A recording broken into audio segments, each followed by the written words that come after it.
Well, it is now 2 minutes past the hour, so let's get started. Today we're very pleased to have Dr.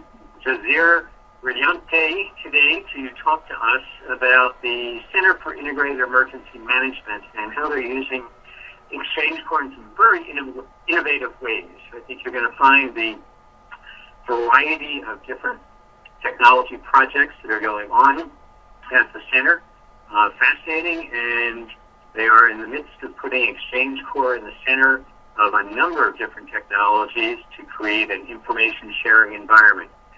Exactly like we envisioned years ago when XchangeCore started moving its way through the Department of Homeland Security's Science and Technology Directorate.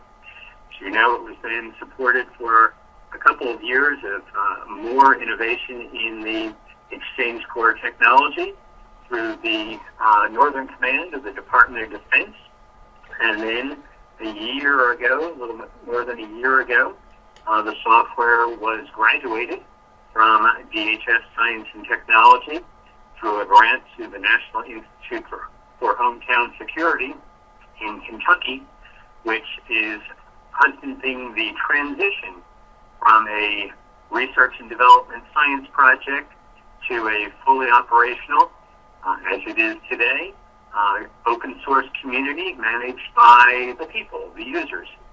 So some of the things you're going to see about how XchangeCore is being used in Norway will eventually make their way back into the body of code and connectors that exist. They're all available up on GitHub so that we can all have benefit of the tools that are going to be developed or being developed in Norway.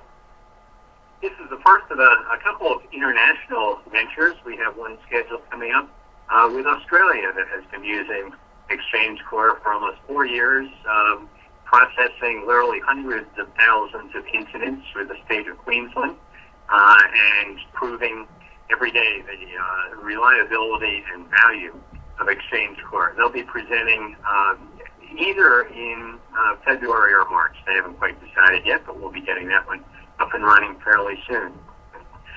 So, the Center for Integrated Emergency Management, a dynamic organization, has been involved in numerous European Union projects, and they wouldn't say it, but I will say that they are leading the way for information exchange and interoperability in Europe. So without further ado, let me turn it over to Dr. Radiante, and we will learn more about Norway's use of XchangeCore. So, Jazir, it's all yours. Okay, thank you very much, Jim. Hi, everyone, and thank you for joining us. So, I am currently working as a senior researcher at CM. I'm working as senior researcher and also head of CM Lab, a smaller unit of CM, but have an important role as a CM backbone to develop further research in the area of future technology for crisis management. CM is under University of Agder. We call it UiA, but it is because Norwegian abbreviation is Universitetet i Agder. So just in the middle of presentation I said UiA, that it is how we say about our university. It is located in the south of Norway. If you see in the right side of the presentation, in the tip of in the bottom, there is 2 county. It is the location of our campus in 2 cities. One focus on social science, and the other one is about technology. It is called Grimstad. And I divide the talk into 5 sections. First, I would like to introduce what CM is, and then also present previous research related to emergency management, and then brief introduction to CM Lab and plan to use XchangeCore. And then also we will introduce interoperability related project and a look in the future. And then let's start with the first topic. CM actually is a multidisciplinary research center, and it is relatively new, established in 2011. Initially, CM conduct research on network mobile devices, human-centered sensing, social media, sense making, visualization, decision support, collective intelligence, and technology adaptation for integrated preparedness and management of emergencies. Of course, at the same time, we still trying to build a reputation, because 4 years is not long enough. But after 4 years experience, we follow the development of computer science, data science, communication technologies, competencies we have, and also we try to reorganize CM research key area, like perhaps like you see in these slides, that we try to expand a little bit in network intelligence, privacy and security, deep learning and cognitive computing, collaborative decision making, and vulnerability mapping and risk perception. And this is actually top priority for our university, and has been supported by 3 departments: ICT, Department of Information System, and Global Development and Planning. And this is our researchers so far. We have 20 researchers within technology and social science, and in addition we have 5 external researchers, and 16 of them working in the ICT department, and 6 others from social science, and perhaps 5 of our researchers are PhD students. And I need to mention about the strength of our research, especially as artificial intelligence area, because it affects the way how we want to use and develop further the interoperability platform, XchangeCore. And then I should mention that artificial intelligence is a field that has a long history, but it's still constantly and actively growing and changing. And perhaps some of you know about this, but it is worth to mention that this is about the development of computer system that able to perform tasks that normally require human intelligence, such as visual perception, speech recognition, decision making, or translation between language. And also recently there is the area neural network that are proving successful in a number of disciplines, such as voice recognition, natural language processing, and so on. Perhaps some application that are familiar to us, like game playing. Sometimes people making a computer game to play against human opponents, or expert system where it is developed to help doctor to diagnose disease, or natural language processing to understand human language. And many things in our daily life is actually a kind of application of artificial intelligence, like spam filter in our emails, or tagging to Siri in mobile phones. And we would like to take advantage from this powerful ability of artificial intelligence and apply it in our emergency management research. This is just the big picture, how this is the umbrella, how we think about our research in the future. Of course, the goal of responding crisis is immediate targeted response. On the other hand, we know there is a lot of data has been created, not only from sensors, but also from social media and so on. Basically, there is massive worldwide data, and that we would like to obtain those data, and using different techniques like deep situation assessment, cognitive planning and coordination, knowledge-based collaboration, and having global information grid as a backbone to be able to have communication and then give back information to achieve immediate targeted response. That is perhaps the big umbrella of our research. And now let us shift into the second topic, what we have built the last 4 years in CM.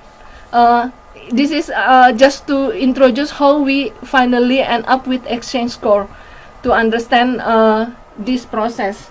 Perhaps we have dealt with smartphone sensing research, which was quite exciting development in the late of 2011 and early 2012.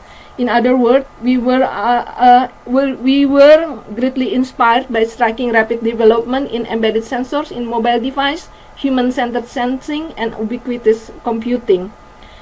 Enhancement of embedded sensor is in mobile phone as a result of better, lighter, smaller, and more affordable sensor technology have changed the way users using smartphone, even how we do our research. And we knew that today's smartphone has a lot of sensor. They have camera, video, gyroscope, microphone, ambient light sensor, proximity sensor, accelerometer, GPS, magnetic field, humidity, temperature barometer, all in our hand. And it is, of course, interesting development. We have conduct different experiments with this sensor, but among other things, we have tested fire detection using sensors. This is a picture that we took a couple years ago. We cooperate with professional firefighter in our local fire station, and this firefighter in the left side, in bottom left side, create real fire and help us to take fire data using smartphone sensor. So we have installed an app to record the fire data based on we give an example here: temperature, light, humidity, and pressure, how the fire look like. And this data is used by us to as training data, and then using naive Bayes classification technique, it is we use it for testing and detecting fire. And also we were quite impressed actually at that experiments that mobile phone registered 120 degrees Celsius, or perhaps in Fahrenheit approximately 248 degree, just using smartphone sensor.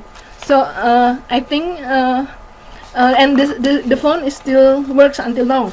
So it's good to know that it can detect quite high temperature.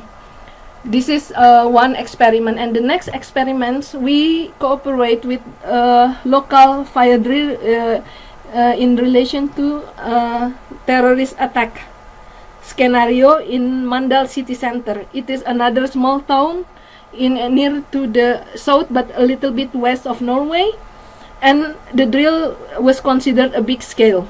We participate for testing our sensor apps, and I distribute like 4 mobile phone and was carried by a couple firefighters and a couple victims who will be transported after the bomb car attack to the hospital in another city called Kristiansand that supposedly have better healthcare service.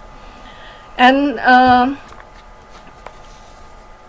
this is the result. Among the result, we have different result based on different sensors that we have registered during this experiment. This is only showing the speed actually. In the left side is the Mandal city where the bomb attack supposedly occurred, and in the right side is the destination, is the hospital, and we can detect if this person that carry the phone, and we do some clustering technique here, then we know when it is walking or still, or in the condition in the city driving or in the highway driving. And also it is interesting, at one point, I think this is this victim carried by ambulance, and at one point the speed reached 150 km per hour. It is like 95 miles per hour. That is, but perhaps for ambulance it is okay.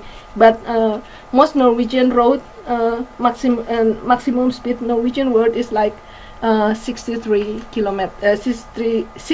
miles per hour on average.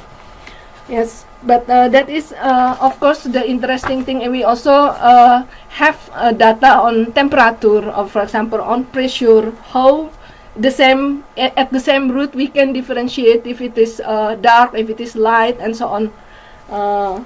and average temperature, but the data on average temperature not so interesting because it is mostly outdoor in the beginning, and then most of the time indoor temperature, so it is not so interesting. This is a closer look at in the end, in the beginning of the drill. There is a circle here where actually this is mostly a person that walking or standing still, and then carry by car, and then going to one other place, and then taken to the highway when it is start with red dot. Yes, this is example of our experiments.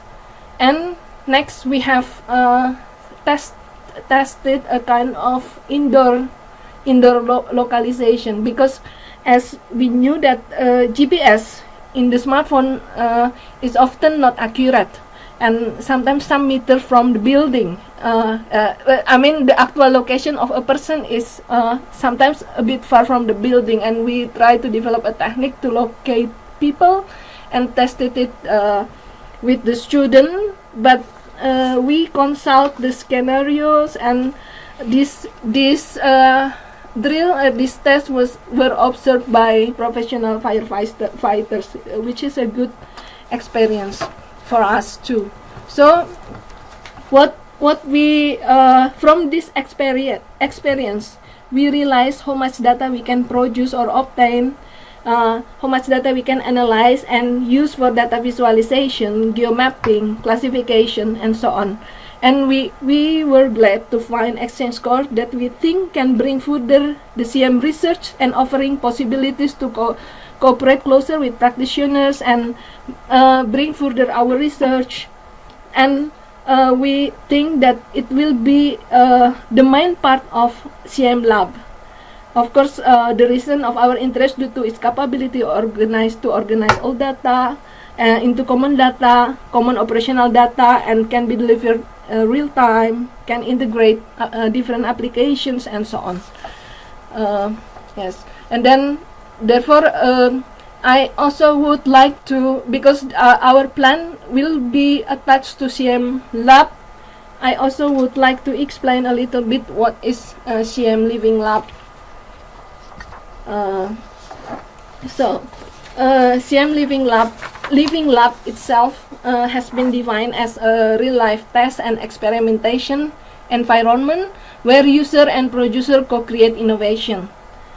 And CM Lab, we define ourselves as a unique competence center where public-private sector meet academia for innovation and knowledge exchange. And there is a network of European Living Lab, and it is of course the member is not only in Europe but worldwide, and it supposedly has 400 members. And one of the main spirit why a lab called Living Lab is the existence of public-private people partnership. Our CM Living Lab will attach in Norway, will attach to the bigger plan that called Sorlands Lab. Sur means north in Norwegian. This is actually national project. This is a news about how the UEA got funding from national budget. There is one with red sign saying viktig for hele landet. It means important for the whole country. But of course there is another issue as well, that we don't get as much as what we expect to get, but still Sorlands Lab will be built.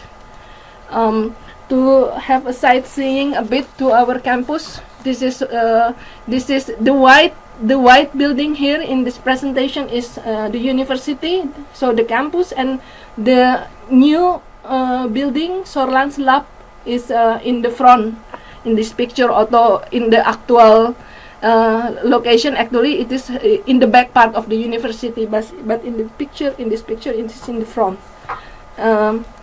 I need to mention that the main activities in this lab actually mechatronics and oil technology.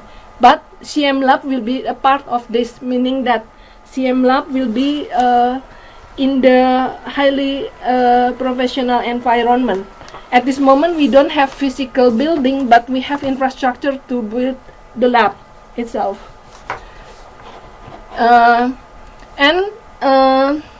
We have been discussed a lot how we want to shape ourselves as CM Lab. We are thinking about CM Lab as having a regional dimension, national and international, if it is possible.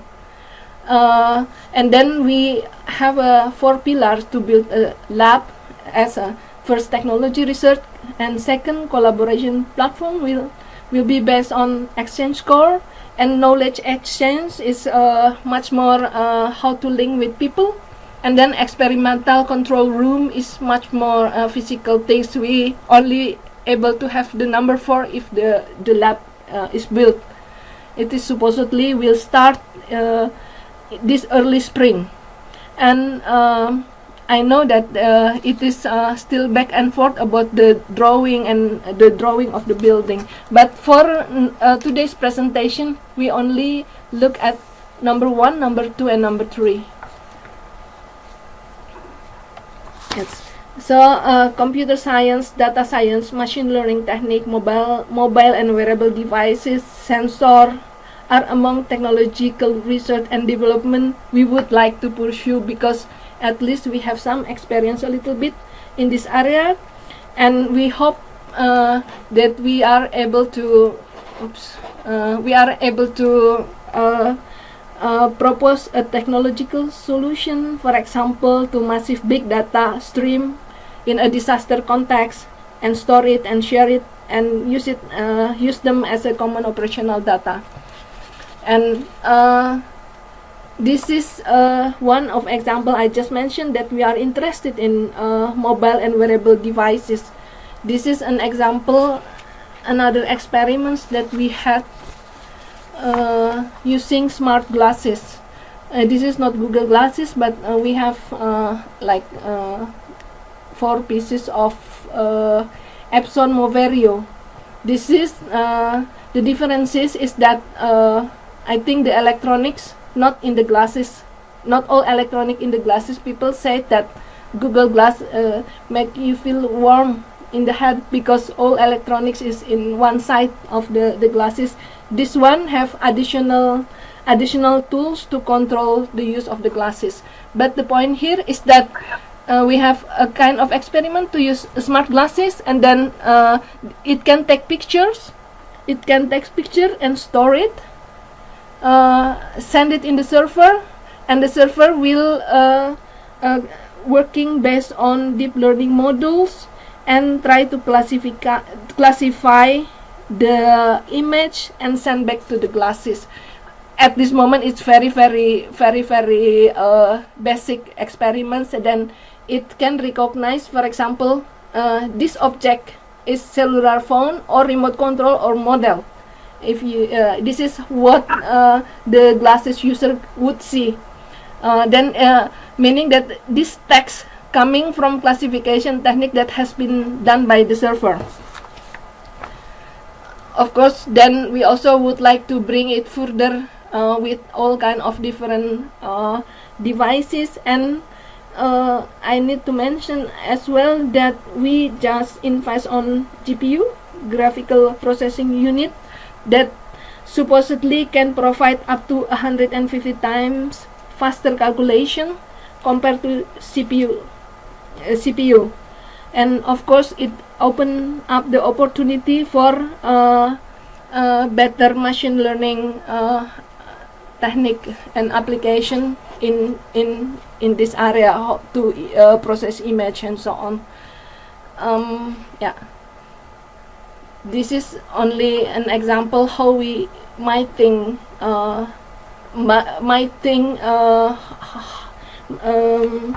this wearable device is useful for real application, real world application, based on discussion people that's responding disaster. The challenge in responding disaster is gaining situational awareness, and sometimes even you know what it is. In stressful condition, people make mistakes, and by if responders equipped by these devices, for example, and then by itself sending data and information, and then there is like people that responsible for monitoring what has happened surrounding people who work in the field can give information as a way to enhance situational awareness or decision support. Perhaps I give too many examples, but I hope it is okay. Just another case that also attract us and actually has been discussed also with real player in the emergency management area is about tunnel fire, because Norway has like 1,000 tunnels, even more. Many of them very long, sometimes under the water, sometimes inside the mountain, and no way to have exit along the tunnel. And 2 years ago, there was a big accident about tunnel that occurred in a tunnel approximately 11.4 kilometers. I don't know what it is in miles, but it is basically there is 67 victims. Not all died, but they were severely injured. And of course, the thing is that they lack of information and lack of equipment for self-rescue. For example, if they are in the middle of tunnel, the only way to exit is go all the way to the exit. That is some people that injured because taking this decision. It has been discussed with CM, and we were thinking that if many people know always traveling bring a lot of devices, and those who drive into the tunnels, for example, we were thinking should have extra app in their device that can actually share the information if something happen nearby their position. So not all cars need to be should have this experience. For example, in this case, they try to turn back or they try to exit from the car, which is actually very bad in this situation because no exit door at all, and so on. But then of course, if it can be shared and then can be even further shared with relevant entities that have to responsible for responding the disaster, it will be very good use of XchangeCore as well in this context. Of course, this one is just a big picture how much we would like to make use of data warehouse, big data, web service, information from mobile phone into different entities and different visualization, map visualization, and so on. And again, we expect that XchangeCore will help us to achieve this goal. Yes. Yeah. This is also another one that we work a little bit. We deploy what we call as Preagreed Data Set. Prio is Peace Research Institute Oslo. They have that open data set. This is actually a spatio-temporal grid structure, the compilation, management, and analysis of spatial data within a time-consistent framework. Quadratic grid cell cover all terrestrial area of the world, and each grid cell contain information like armed conflict, socioeconomic condition, ethnic groups, physical attribute, climate condition, and more. We are still in the process at this moment. We try to combine just Preagreed with GPU, not yet attached to XchangeCore, but we will go to that direction as well. This is just an overview that most of you know. It is the very basic deployment of XchangeCore that we have.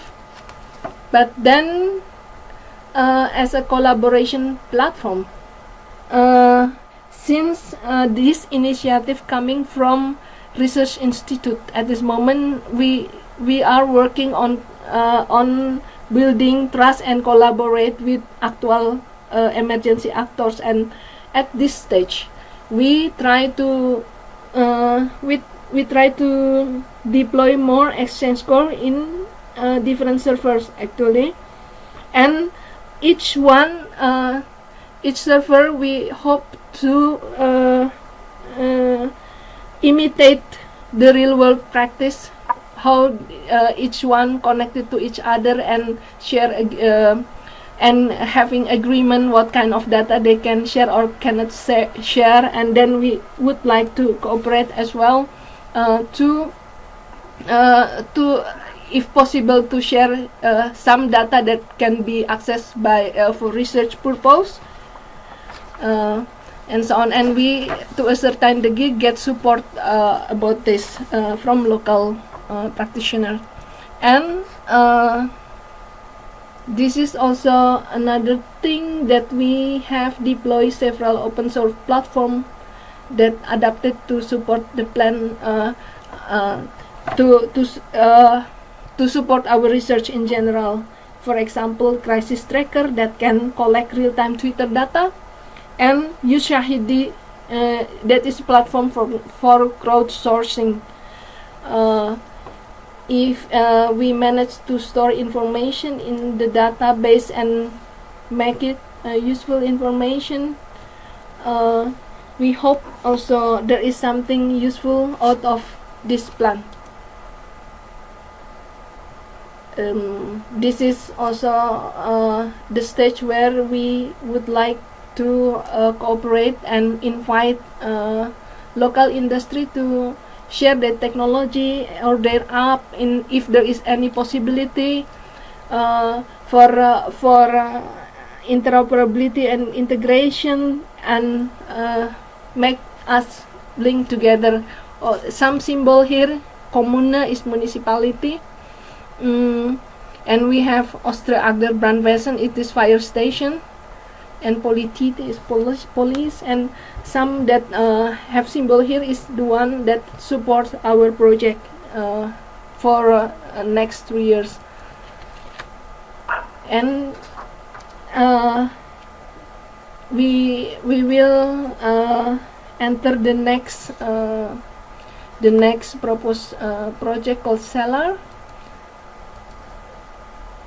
So it is actually CM Lab for Other Resilient.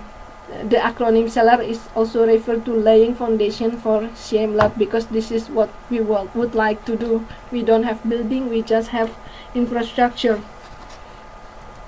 And of course, the expected project outputs is experimental interoperability platform connecting various actor, technology, data sources, and big data.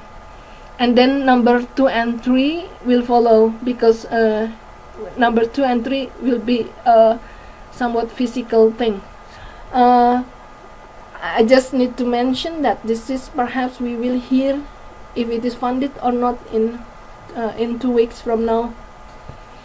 But whether or not it is funded, university has invested on one or even 2 PhD students to help CM Lab to develop, because at this moment only me and Ulla Christopher, our CM director, that work most on this project, and some students perhaps. Then if we get more people, whether or not it is funded, at least the interoperability, implementation, identification of data sources to be integrated and working platform will be part of the work. If we get funded, then we will manage to have more resource, and we hope that we can implement all. This I get from Jim, an example of model. I would like to learn more. Capstone 15, of course, if I know more to these sources, it will be useful for us to learn. Of course, earthquake is not so interesting scenario here in Norway, because people perhaps much more care about fire or about extreme weather and so on. There is different scenario, but yes. But apart from what kind of scenario we are talking about, this is a scenario we are talking about, but this model perhaps inspiring for us. That is what we can say. And we have different questions, of course. What standard are used in Norway for data exchange? Useful technology to study and explore in different level of user. Shall we adapt XchangeCore or use as it is? We need to validate some relation for agreement, for example, if we want to imitate the real practice of responders. And also what kind of interoperability issues that commonly happen. Are the local company willing to share technology with us? And there is a wish to link to wider region and so on. And next we have also European project. I should mention this one has been proposed with other 2 European projects, but this one is not funded, but 2 other is funded for CM. So it is but it doesn't mean it is not good. That perhaps we plan still to improve this, because this is also a project where we try to include XchangeCore here. Actually, it's called Armageddon. This is Ulla Christopher, the director of CM, that lead this project. It is about massive Europe-wide data harvesting in real time for immediate targeted response to extreme weather. We have some consortium that have experience with European project and weather event, but putting in this context it is a new experience for all of us. And even to put further interoperability context in this setting, in this scenario with extreme weather events. So we have objective to have ubiquitous processing and networking, robust anywhere, anytime, real-time storing and processing data, and then of course in the end how we can deploy XchangeCore for European deployment. At least this has been defined in that proposal that perhaps not funded, but we will rework on this in March or in August. That is 2 different deadlines that we have identified to resubmit and reuse the ideas that we have for this. I think I will skip this. This is a part of the plan in the Armageddon proposal, but we include XchangeCore in our architecture. Yeah. This will be my last slide about future view. Yeah.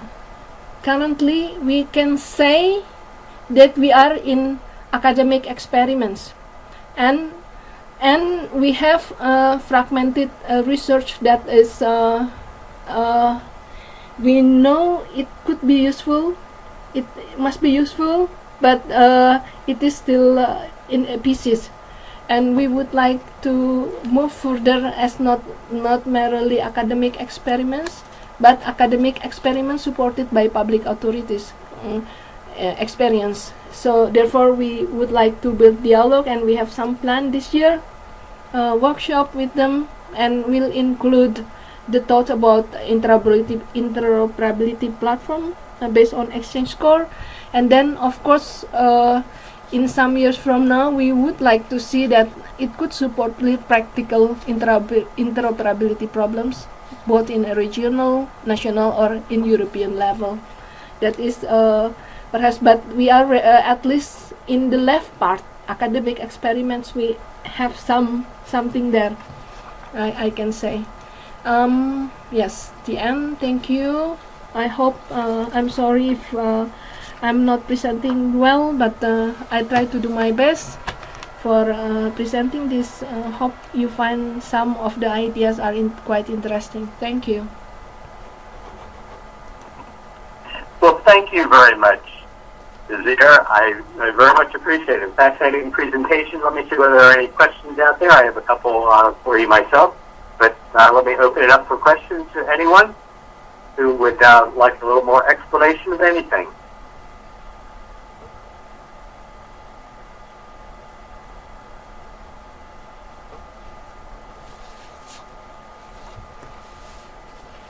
Okay. Well, then I'll ask one. Because here we do quite a few each year, drills, exercises based on various scenarios, hurricanes and floods and earthquakes a lot here in the U.S. Yeah. And I'm wondering whether you would like to have a look into the XchangeCore operations in those exercises, because I think there would be some of the people over here who would be willing to give you access into XchangeCore and the other applications to see what's happening during the exercise. Yes. Would that help speed your research along? Yes, of course we would. I actually wondering how it's to make it much more practical and useful. I see a lot of the video that how it has been used and so on, but apparently it is not so easy to get the same thing here in Norway, or people willing to share. Of course, I would like, if it is possible. Fine, I will keep that in mind, and perhaps when we do the summary write-up of this presentation for the next newsletter, I'll put your information in and make a special reference to the fact that you would be interested in learning through exercises that other people do. Yes, Good. very much, and thank you for telling this to us. Of course, we would like to very much. Yes. Any questions from anybody else? No, I'd like to conclude with only one point, and that is, and perhaps you could even go back to the slide that you had the interoperability challenges, where you were questioning the list of challenges, maybe about right before, I think it was, that you went to the two programs. Yeah. Okay. Yes. Because I found the things that you saw as challenges that you had to resolve as very, very similar to what every jurisdiction here in the United States is doing. You were looking about what applications would be connected, what steps you would do to do the applications, whether you would use XchangeCore out of the box or whether you had to make specific adaptations to it. That list that you put together is very, very similar to the things that all the organizations, companies, and governments over here face whenever they're starting to do an XchangeCore implementation. So I think that's another thing that perhaps in the write-up about this presentation, I'm going to pull that out, because that might be able to start a conversation with you and some of the others who have already implemented XchangeCore or who are interested in doing it, to focus on some of those big questions that you had. I found that a very, very interesting piece of what you were describing there. So with that, unless anybody else has any questions or comments, then let me wish you all an excellent next few weeks until we bring the XchangeCore webinar back. Bye, everyone.